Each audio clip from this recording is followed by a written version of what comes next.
कि अमृत पीने का लाभ क्या है और कथा सुनने का लाभ क्या है। पहले हम ये तो जाने। जजमान कहता है, सुखदेव जी स्वामी से परीक्षित जी कहते हैं कि पहले आप बताओ कि हम कथा सुनेंगे तो हमको क्या लाभ मिलेगा, और मान लीजिए कथा इंद्र को सुना दीजिए आप, हमको अमृत पिला दीजिए तो हमें क्या लाभ मिलेगा। दोनों के फायदा और नुकसान बताओ पहले, और जब दोनों के फायदा नुकसान हमारी समझ में आएंगे तो हम निर्णय कर लेंगे। तो सुखदेव जी कहते हैं, सुनिए, जो इस कथा को सुनता है उसके साथ क्या होता है। सदा से प्यार श्रीमद् भागवती कथा, यस्याः श्रवण मात्रेण हरिचित्तम समाश्रये। जो भगवान की कथा सुनता है तो उसके सदा सेव्या श्रीमद् भागवती कथा, जो श्रीमद् भागवत की कथा सुनता है तो यस्याः श्रवण मात्रेण, मात्र सुन लेने से प्यारे, हरि चित्तम समाश्रय, उस प्राणी के चित्त में गोविंद समाहित हो जाते हैं। अब बताओ, भगवान को समाहित करना चाहते हो कि गटर गटर गन्ना गिलास तरीके से पीना चाहते हो।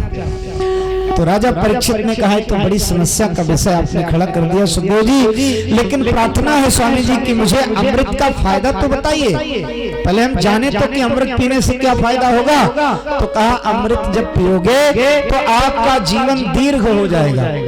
दीर्घ का मतलब होता है लंबा, यानी आपका जीवन बड़ा हो जाएगा, आप अमर हो जाओगे।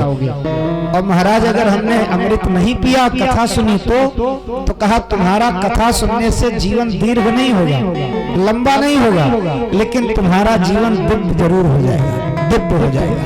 और दिव्य का मतलब ये कि प्रहलाद जी महाराज और ध्रुव जी महाराज 5 वर्ष की अवस्था में भगवान का मात्र नाम लेकर के अपने जीवन को दिव्य बना करके परमात्मा के यहाँ चले गए, और कोई 100 साल 2 साल तक जिए, और उसके बाद अंत में नरक मिला।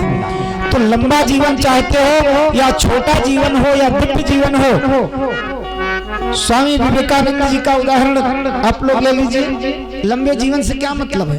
39 वर्ष की अवस्था में इस धरती पर पूरे देश विदेशों में सनातन धर्म का झंडा गाड़ करके और राम कृष्ण का परचम फहरा करके और पूरे सनातन धर्म को आगे बढ़ाकर प्रचार करके 39 वर्ष की अवस्था में महाराज विवेकानंद स्वामी जी परमात्मा को प्यारे हो गए। 32 वर्ष की अवस्था में जगत गुरु शंकराचार्य जी संसार में जगह जगह दत्त स्थानों पर सनातन धर्म की स्थापना करके नासिक महाकुंभ ना जाने कैसे बड़े बड़े मेला लगवा करके बड़े बड़े संतों के आश्रम बनवा करके और मात्र 32 वर्ष की अवस्था में परमात्मा को प्यारे हो गए, जिनका नाम इतिहास पुराण वेदों में आज गाया जाता है और लोग 100 वर्ष जीते हैं। हाँ, गांव में अक्सर ये कहानी होती है, जब फुर्सत में लोग बैठेंगे, हमारे बाबा 115 साल जिए, किए क्या, भैंसी चराए गोली पिए बस, और जिए कितना दिन, 115 वर्ष। तो 115 वर्ष मत जिए, 100 वर्ष मत जिए न कि कल्पना करिए, आप छोटी उम्र में परमात्मा को प्राप्त करने का प्रयास करिए। यहाँ कौन कब आया इससे मतलब नहीं है, पहले कौन पैदा हुआ इससे मतलब नहीं है, कथा सुनने कौन पहले आया इससे मतलब नहीं है। मतलब ये है कि किस भाव से आपने कथा को सुना और परमात्मा को कितने क्षण में आपने प्राप्त कर लिया, ये कथा का रस ये है। सुखदेव स्वामी से राजा परीक्षित ने कहा, मुझे दिव्य जीवन चाहिए, दीर्घ जीवन नहीं चाहिए, मुझे भगवान की कथा सुना दीजिए। और हरि की कथा सुनाने वाले, कथा सुनाने वाले, हरि की कथा सुनाने वाले, तुमको लाखों प्रणाम, तुमको लाखों प्रणाम। हरि की कथा सुनाने वाले, हरि की कथा सुनाने वाले, तुमको लाखों प्रणाम, तुमको लाखों प्रणाम। सबको राह दिखाने वाले, सबको राह दिखाने वाले, तो कथा सुनाने वाले, हरि की कथा सुनाने वाले, तुमको लाखों प्रणाम, तुमको लाखों प्रणाम। सबको राह दिखाने वाले, प्रभु की कथा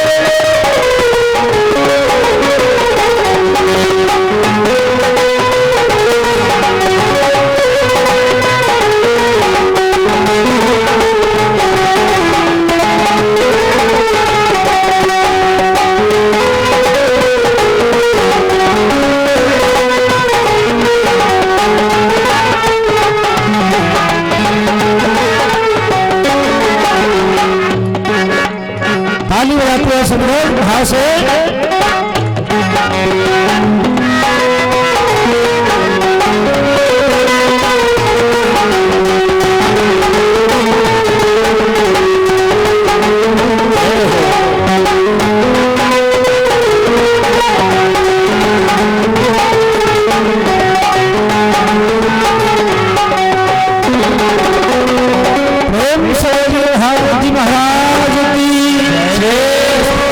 सुखदेव स्वामी का अभिवादन किया राजा परीक्षित ने और इंद्र महाराज को सुखदेव जी ने वैसे लौटा दिया। क्यों? अदला बदली की ये बात नहीं है, अदला बदली का ये धंधा नहीं है, अदला बदली भगवान की कोई नहीं कर सकता। सुखदेव जी महाराज अगले श्लोक में कहते हैं क्वा सुधा क्वा कथा लोके क्वा काचा क्वा मणिर्महान। इंद्र तुम्हारा अमृत एक कांच का टुकड़ा है और भगवान की एक कथा एक मणि है। मणि को कभी कांच के टुकड़े से बदला नहीं जाता, इसलिए तुम्हारे भाग्य में भगवान की कथा नहीं है, तुम अविलंब स्वर्ग को चले जाओ। राजा परीक्षित जी महाराज श्रोता बने और कथा सुनने लगे। और इस प्रकार से महाराज जिस समय इंद्र वहां पहुंचे, ब्रह्मा जी को पता चला 7वें दिन कथा सुनने के बाद, और सर्प ने जब दंश किया तो राजा परीक्षित का शरीर शांत हुआ। और ये सूचना ब्रह्मा को मिली कि भगवान की मात्र कथा सुनने से स्वर्ग कैसे आ गया, जबकि अकाल मृत्यु का व्यक्ति प्रेत बन जाता है और इसकी अकाल मृत्यु हुई है, इसको सर्पदंश से मृत्यु हुई है, सर्प ने काटा है, तो ये वैकुंठ कैसे आ गया।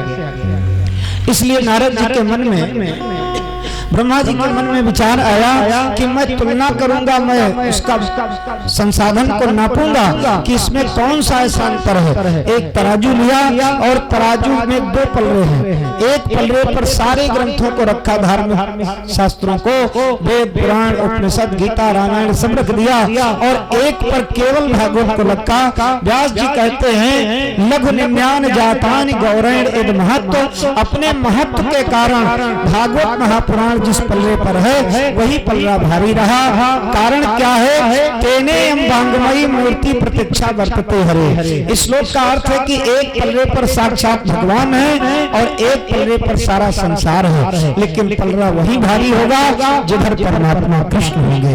इस प्रकार से आज भागवत का ही पल्ला अपने आप में भारी रहा। ये सूचना जब ब्रह्मा को मिलती है, नारद जी महाराज बड़े आश्चर्य में है कि मैं धरती पर जाऊंगा और धरती पर पता लगाऊंगा कि ऐसा कौन सा आश्रम है जहां भगवान की कथा सुन करके लोग मुक्त हो जाते हैं। तो नारद जी स्वर्ग से बीना बजा करके धरती पर आए। श्रीमन नारायण नारायण नारायण श्रीमन नारायण नारायण नारायण श्रीमन नारायण नारायण ताली बजाते हुए सब भाव से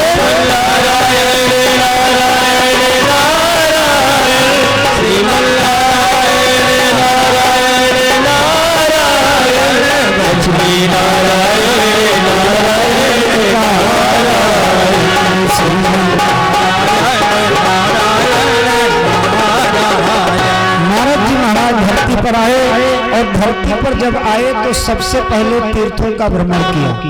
आपके गांव में कोई भी बाहरी व्यक्ति आएगा तो सबसे पहले श्रेष्ठ स्थान को ढूंढेगा कि आपके गांव में कोई आश्रम है, कोई मंदिर है, प्रधान जी का घर कौन सा है।